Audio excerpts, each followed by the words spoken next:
Assalamualaikum. Hari ini 24 September 2025. Okey, ni melawat kawasan kebun mertua yang dah berumur 5 bulan.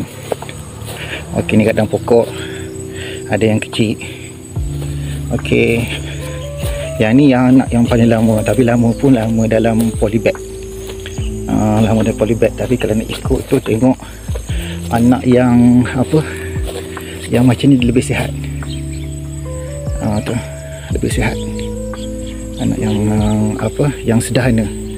Dia tua sangat tu dia lambat juga. Okey, ni saya campur lah ni. Apa dekat ada apa variety hijau, kuning dengan yang merah. Yang merah. Cuma kalau kawan-kawan yang ada buat kebun mertua, kalau ada cadangan, ada variety lain, boleh cadangkan saya kalau boleh. Yalah, nak semua variety ada. Okey, ni yang kecil ni. Yang kecil ni umur lebih kurang je umur. Yang kecil ni variety kuning. Kuning nampak dia slow sikit. Okey, yang kuning dia slow sikit. Ni jalan bau bajak. Buat style parit kat ikut tengah bahagian dada, bagi mudah saliran air. Okey, yang ni yang anak yang sederhana, nampak segar elok dan nampak sihat elok. Okey, yang ni saya tanam selingan dengan pokok pisang sebab dapat daripada yang buat kebun mertua. Dia kata pohon mertua perlu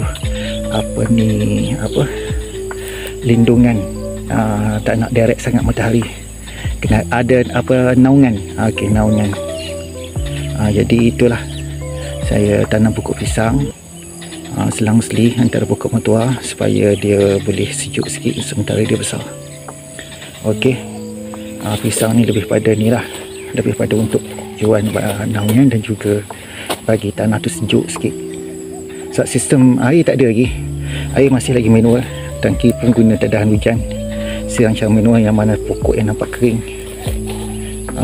Yang tu yang insyaAllah depan kita plan memang cuba nak set up sistem air. Sebab saya difahamkan bukan kata anak je perlu air mertua ni, yang pokok yang besar-besar pun perlu air juga, kan, untuk pastikan hasil yang maksimum, kan. Terutama sekali time dia berbuah, dia perlu air. Okey, yang tu saja daripada saya. Okey, terima kasih. Assalamualaikum.